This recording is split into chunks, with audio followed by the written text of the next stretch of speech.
Hello, I'm Darrell Gunter, your host for Leadership with Darrell W. Gunter on WSOU 89.5 FM and streaming on the net at WSOU.net. Well, I'm so pleased to have back in our studio my favorite guest, my most beautiful niece, Dr. Saliha Nelson, who is the founder of Urgent Inc. and now Urgent Academy. Saliha, welcome to the program.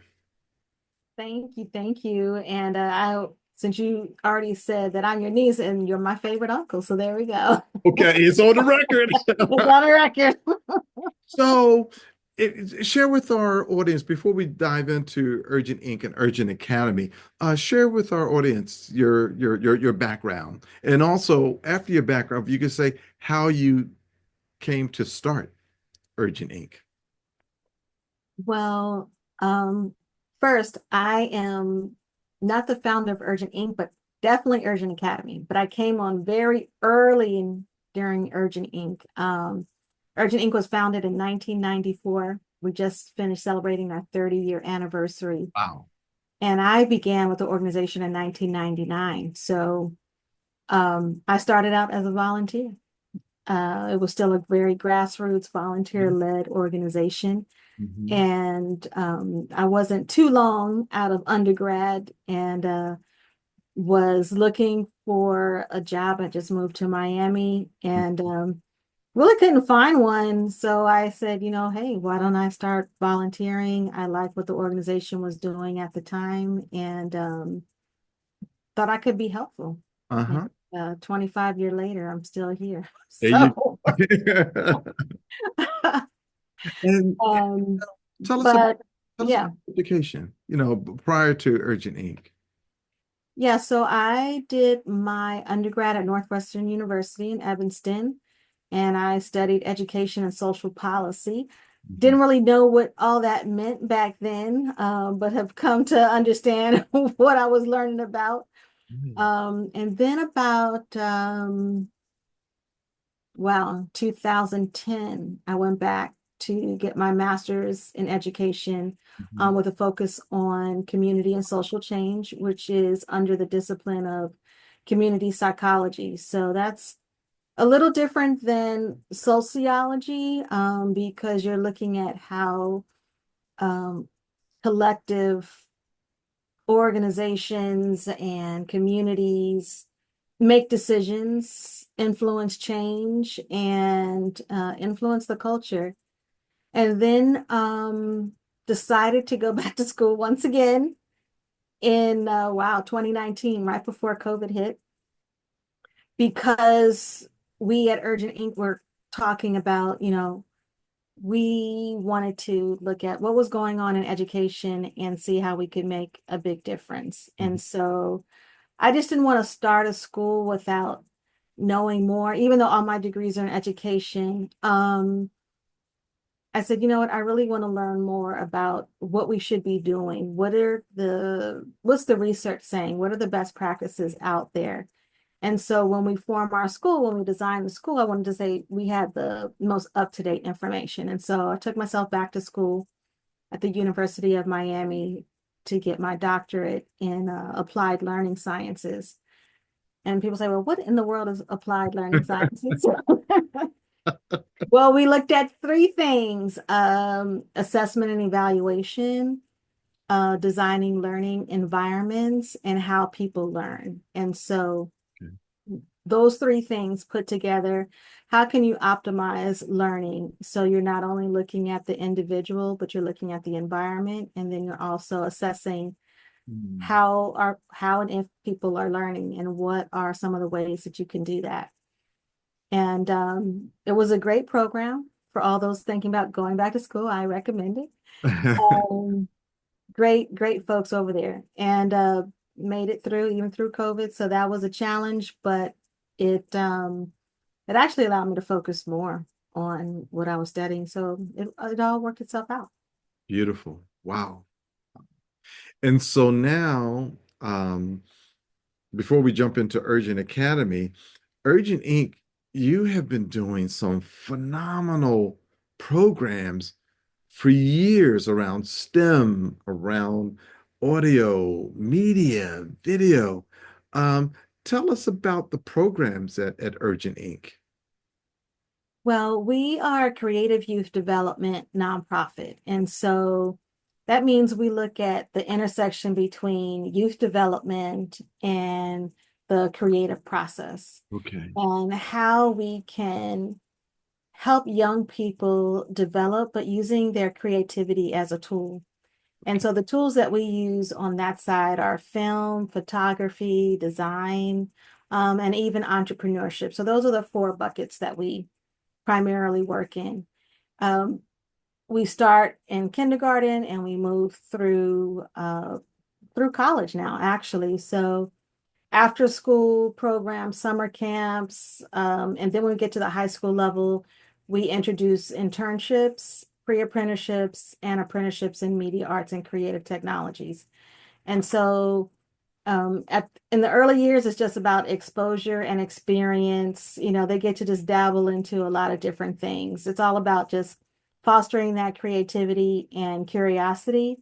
In the middle school years, you know, those middle schoolers have a lot to say. So it's about how can we create pathways for them to create meaningful content using their creativity. And so to date, we've helped young people produce about, I think, 10 to 12 comic books now that we have out, where the young people come up with the characters, the storyline, um, influence the graphics. And then because of the entrepreneurship piece, they also get to go out several times a year and set up their tables to sell. And Wow. so it's always exciting to see young people say, wow, people will buy our stuff. I'm like, yeah, they sure will.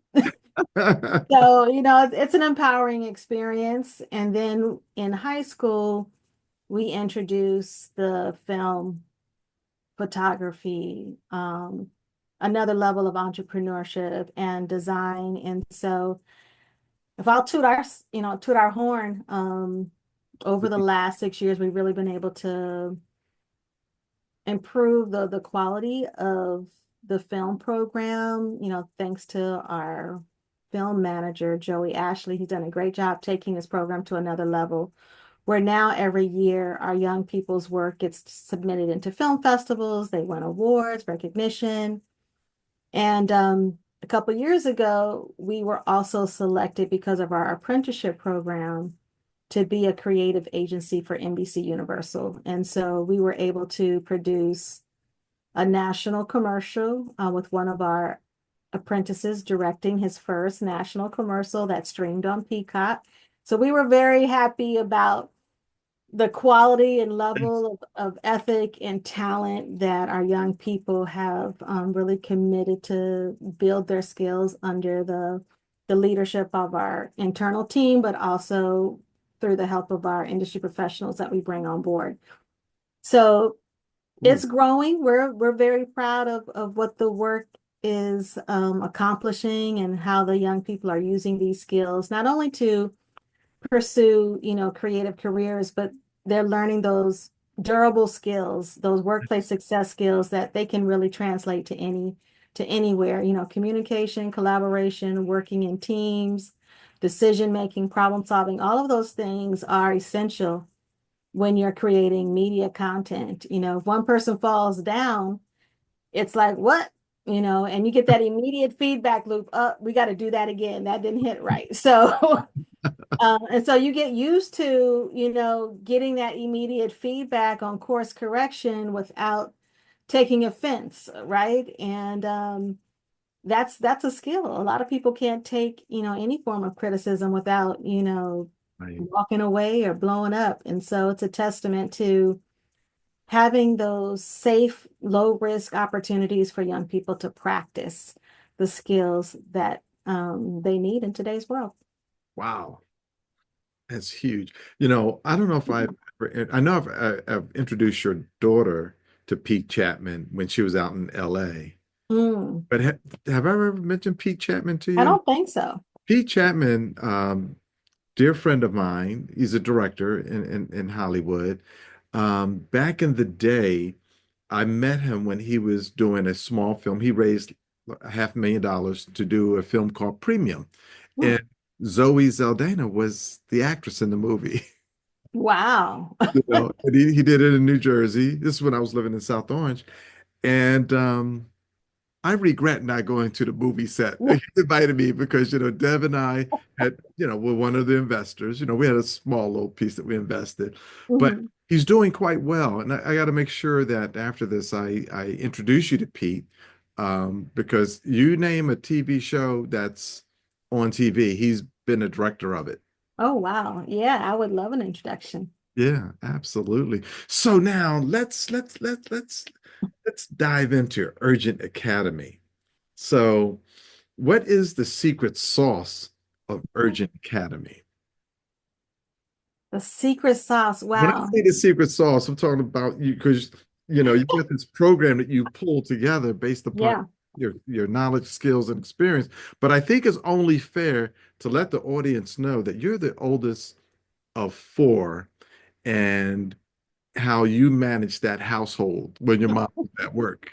But you were always very kind, you know, but but but but you knew who was in charge. You're very kind, but you're firm. But so you had that. So let's talk about your program that you have there at Urgent Inc. and how it's different from the current K through 12 that we have in the public school system. Yeah. So Urgent Academy is untraditional, but we are not alone in what we're doing. Been able to learn from two aspirational organizations that really were key influencers of putting the theory and research into practice. And so, give a shout out to Big Picture Learning and the high tech high schools. Both of those organizations are doing tremendous work around learner-centered education. And so when we talk about learner-centered education, it's about looking at the whole child and centering, several pillars in how you go about creating the learning environment for young people. And so one is you prioritize relationships. Ah. That's the first thing. You prioritize relationships. And so you really are intentional about learning who your students are, their lived experience, their allowing opportunities for their voices to be heard and influencing their learning environment. Mhm. And you are taking time within the school day to talk to them, not about academics, not about, you know, this and that, but about who they are as people and letting them share what's on their minds. And it could be academic, it could be social, it could be community, it could be any number of things, but relationships are at the center.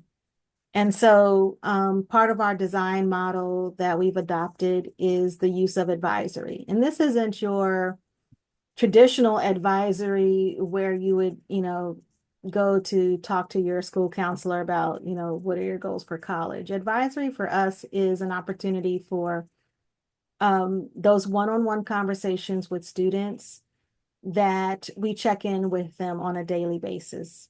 And that's part of their school day. Also built into advisory is focusing on the emotional intelligence. So having young people practice those skills and elevating how they're feeling and putting words to that so that they can begin to articulate and communicate better with not only their peers, but their parents and in the work environment. Another key piece of learner-centered education is to help young people discover or take a deep dive in the things that they're curious about. What are they wondering about? What are their interests? Um, what do they want to discover? What do they want to learn more about? And so they have an active opportunity to um, form the curriculum as part of their school day. And so that's part of the interest-driven piece of our educational model, where we seek to elevate how young people are exploring their interests. If you think about um, graduate school, right? You have by the time you get to graduate school, the expectation is that you have an interest that you want to take a deep dive on, and you get to really focus on what you care about. And because you care about it, most of the time you your aim is to do well, right? You Right. have a goal and intentionality about your learning that maybe did not exist before because you had to go through all the general studies piece. Right. Right. But, why do we need to wait till graduate school? Why do we need to wait until you have an opportunity to do a hobby or something like that, right? You can do that now. So that's what we introduce to kids that, what do you care about? What are you curious about? If you don't know, we're going to help you explore and introduce you to different things that may Mhm. stimulate an idea or an interest, or a light bulb may go on and say, oh, I didn't even know I was interested in this. Right. So it's Right. all about that exposure and experience to help see what lights turn on when you introduce kids to different things. And so I have to say, a lot of kids, though, already know their interests. Oftentimes, they don't have a place for that, Mm. especially within the school day. And this is different from electives, right? Electives is kind of like exposure.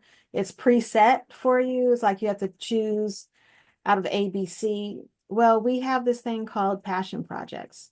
And Oh, that's time during the school day where young people make a plan to explore what they think they're passionate about. And I say what they think they're passionate about because sometimes when they dive a little deeper into, like, oh no, I don't like this. oh. I had no idea this is what I was getting myself into. So, sometimes it's about sticking with it, for 12 weeks till you're in, or, Right. Right. making a case for a shift, right? So, young people have an opportunity to explore their passions and create a project around that. Mhm. Then they have to present that to Right. community. Right. Um, and what the teacher does is supports that passion project by saying, okay, hey, this is what you're exploring. Um, these are the skills that you need to work on. So Right. we're going to build that into your project. So if they need more practice writing, then part of their project development is going to include more writing. If they need to work on the research, then the teacher's going to work with them to do more, help them do more research as part of that project development. So they undergird that with their academic skills.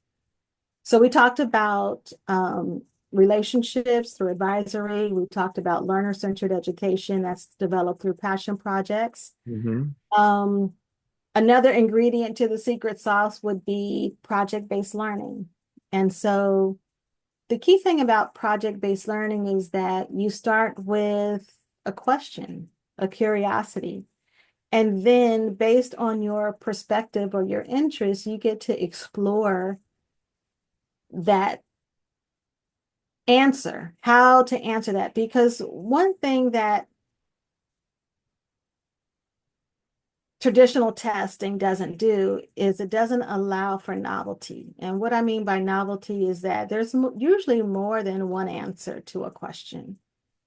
And so more than one right answer, right? And so through project-based learning, young people discover there's more than one way to get to the end.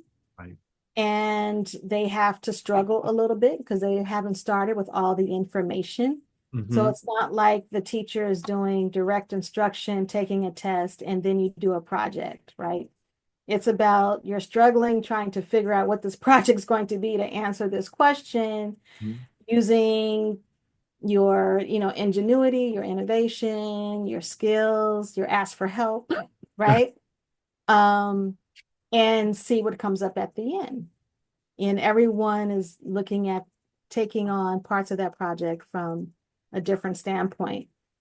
So that is a way to solve problems that mirror the real world more so, right? Because once you get to a certain point, it's all about using your creativity to solve a problem, to create a new possibility, to innovate.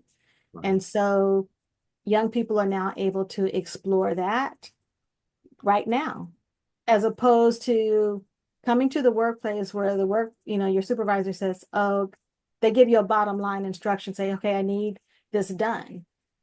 And if you're from a traditional mindset because of your education, you're waiting for all the steps. Right. Right. Step one, step two, step three. And if I haven't given you all the steps, you're looking at me confused, Right. right? Right. But if you go through our process, you're going to not need all the steps. You're going to say, I know how to get myself to the end. I know when I need to ask for help. I know when I need to consult. I know how to do research. And so you're going to be able to draw on all those skills to really be a self-starter, but also you're going to understand how important it is to ask for help, get your peers involved, get your supervisor involved. And so you get to practice that. Um, the other thing that we, is part of our like ingredients as we're kind of mixing the bowl up Yeah. here, Yeah. is our adoption of what we call, and we got this from, our big picture learning people, is leave to learn. And so that means that they're not only learning in the classroom, they're learning out in the community with our community partners, and they're taking on projects as part of that experience. So it's about how we can connect the dots for folks. And this is why it's important to know this, and this is why it matters in this context. And so as part of that process, they not only get to interact with their teachers, but they're getting to interact with other professionals out in the community that's in their community, right? And so now it's not, these buildings and these institutions don't look foreign to the kids like, oh, I'm scared to go in there. Like, no, I worked there for 12 weeks, working on a project, or I'm over here and I know so-and-so because I had to go ask him a question. I had to film him for my documentary about ABC. And so it's really about increasing the social capital of our kids, because they're going to be able to draw upon folks that also want to help them succeed, right? And so those pieces are important. I also want to say that we are not adverse to technology. Hmm. Technology is something that is important, and we want to make sure that our young people know how to use the tools that are available. Because if they don't know how to use the tools that are available, then it's like you're going to show up to a drag race on a horse, right? Right. So we want our folks to show up, in the fastest car possible. Right. And they're not going to be able to drive a car if they've only been driving a horse. And so Right. that's why um, introducing them to technology is so important, because it has changed the landscape. It's a disruptor for education right now. Hmm. And if you shy away from it, folks won't be prepared. You're Right. just not going to be prepared to compete. You just can't, because you have to be able to manipulate the new tools to be efficient, to be fast. At the same time, you also have to know about discernment, right? You have to know when things don't look right, right? And you got to know it just enough to be like, I think ChatGPT is lying to me right now. So, Good point. Good point. so you have to, and that comes from having, practicing discernment. What does that mean? What does that look like to be a critical thinker? Hmm. To double check your sources, to investigate things and make up your own mind, not just believe what folks are telling you, Hmm. but looking and say, how can we know that this is, more of the truth than what we got this first go around. Um, so those are some of the items, some of the ingredients of our secret sauce. We have the tech piece, we have the arts piece, because we have the whole career and technical education track. So before, when I told you at Urgent Inc., we were just doing the film and Hmm. piece at high school. Now we've shifted that down in the school. So the middle schoolers are actually getting exposed to that now. So they're So getting a jump on that. For Mhm. Urgent Academy, what grades do you have? In Middle school. Yeah, middle school. Sixth grade, sixth, seventh, and eighth. So sixth? Okay. um, this year we have sixth and seventh graders. And so they been introduced to the film program. Hmm. So I'm curious to see what I haven't seen any of their final projects Okay. yet, but we have our Passion Project Expo in a couple of weeks. I hear I'm gonna be pleasantly surprised on what these innovators have come up with. So I'm excited about that. So I think I've hit all the pieces of our Fantastic people, design really. model. I'm really seriously, I'm really blown away and just so impressed with what you're talking about, because you're talking about social styles. You're talking about Daniel Goldman in emotional intelligence. You're talking about people being empathetic, and people being able to take advice constructively. I mean, you're teaching them these great skills at such a young age that as grow through the academy and then go to high school and college, they're going to be ahead of their peers, which is a good thing, because you're developing these very young minds and these young leaders. Absolutely. And going back to like when we're talking the three pillars of learning sciences, you have the assessment, the content, like how the content is being learned, and then the environment. So wanted to make sure I touched on, well, how do we actually know the kids are learning anything? Like all of this sounds like really pie in the sky, but if kids are not taking a test, how do you know if they're actually learning? So we have adopted what we call authentic assessment. And so authentic assessments or a performance-based assessment, depending on kind of what angle you want to Hmm. look from, is really the proof of learning. It's applied learning. So it's not just about taking a test, but it's about how are you applying that in a real context? How do we actually know that you know what 1/4 is? Because we said, okay, here, go bake a cake, but you didn't know how to measure. Like you passed the test on what 1/4 is, the word problem and everything, you were fine. But then we gave you the cake box. What happened? Right? So it's about, I did, 1 tablespoon of Right. salt versus 1 teaspoon. Oh, there's a difference there, right? So you see, so you see how when you take information and you put it in a real world context and what the proof of that is, how much did they actually understand? And through experience and trial and error, you're like, oh, these are why this knowledge is important. And so the other thing about taking grades out of the equation is, well, some kids really aren't motivated by grades. They'll be like, oh, a C is fine, a D is passing, Hmm. it's whatever. But if they really want to eat that cake, I think they're going to get the measurements right. So it's about changing that motivation to say, what do we care about, and making that part of the context for their assessment of learning. For example, if we know that every 12 weeks, because we're on a trimester, we have presentations of learning, as opposed to they get a narrative report card with our specs for success, which is 8 learning domains. Hmm. They have to be able to talk about what they've learned. And so our 8 domains are quantitative reasoning, qualitative reasoning, social reasoning, skills, personal qualities. And they had to be able to talk about those things Right. and provide evidence. So what's in your learning portfolio that says that I've demonstrated progress in this area? And it's not in front of just your peers or your teachers, it's in front of your family, it's in front of community that's invited to participate and give some feedback. And so that ups the ante, right? It's not a piece of paper that you just shove in your backpack and keep going. No, it's So about we're this gonna is have, what we're doing. we're going to have you come back, because we are out of time. Oh, wow. But um, real quick, where can people make donations to get more information about Urgent Academy?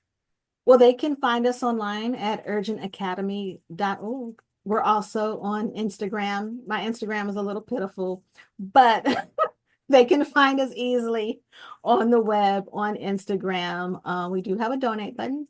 And if they know of any young people that are looking for a smaller learning community that centers young people and really elevates their talents and skills and wants to build from there, please share. We are enrolling now for the fall.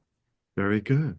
Well, ladies and gentlemen, I want to thank Dr. Saliha Nelson, my beautiful niece, for coming on our program to talk about Urgent Academy.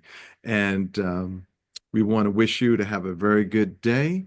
But remember, leadership begins with you.